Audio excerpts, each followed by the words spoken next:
హిందువులందరూ కూడా ధర్మాన్ని అనుసరించే జీవిస్తారు. అన్ని విషయాలలో ధర్మాన్ని అనుసరిస్తూ ఉంటారు.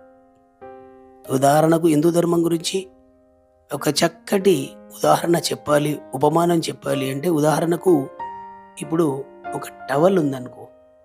ఇప్పుడు హిందూ ధర్మ ప్రకారంగా షర్టు, పంచ, మనిషి టవల్ ఒకటి ఉండాలి. ఇది హిందూ ధర్మంలో ఈ ఈ ఉత్తరీయం అంటే ఈ టవల్‌కు చాలా ప్రాధాన్యం ఉంది. దీనివల్ల ఉపయోగం ఏమిటి? ఎందుకు పెద్దలు హిందూ ధర్మంలో దీనికి అంత ప్రాధాన్యం ఇచ్చారు అంటే దీని ఒక్క ద్వారా మనము అంత తెలుసుకోవచ్చు చాలా విషయం. ఉదాహరణకు ఈ ఉత్తరీయం అలంకారంగా మెడలో వేసుకోవచ్చు.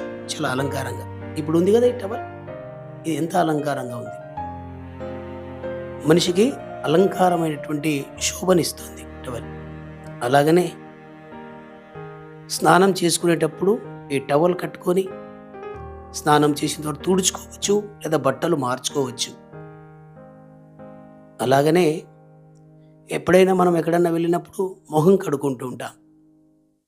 తుడుచుకోవడానికి పనికొస్తుంది. ఇంకా అలసట వచ్చింది అనుకో, ఎక్కడైనా సరే ఈ టవల్ పరుచుకొని పడుకోవచ్చు. చాలా ఎండాకాలంలో వెళ్తూ ఉంటాం, ఎండ కొడుతుంది, టవల్ రుమాలుగా ధరించుకోవచ్చు. ఇంక లేదా చలికాలంలో చలి వేస్తుంది, చెవులకు చలి కొట్టకుండా చక్కగా దీన్ని కట్టుకోవచ్చు చెవులకు అడ్డంగా. ఈ టవల్తో చాలా ఉపయోగాలు ఉంటాయి. అణువణువున దీని ఉపయోగం మనకు చక్కగా ఉంటుంది. వెచ్చగా కప్పుకోవడానికి ఉంటుంది. ఎక్కడైనా పడుకున్నప్పుడు తల మీద కప్పుకోవడానికి ఉంటుంది, శరీరం మీద కింద పరుచుకోవడానికి ఉపయోగపడుతుంది. అనేక ఉపయోగాలు ఈ టవల్ వల్ల ఉంటాయి. అంటే హిందూ ధర్మశాస్త్రంలో ఏది చేసినా ఆరోగ్యము మరి ఆనందము ఉంటుంది.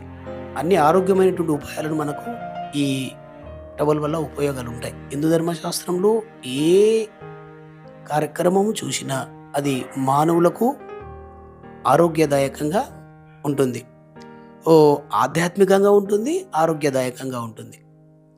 అనేక రకాల ఉపయోగాలు మనిషికి ఈ యొక్క హిందూ ధర్మం ఇస్తుంది అని.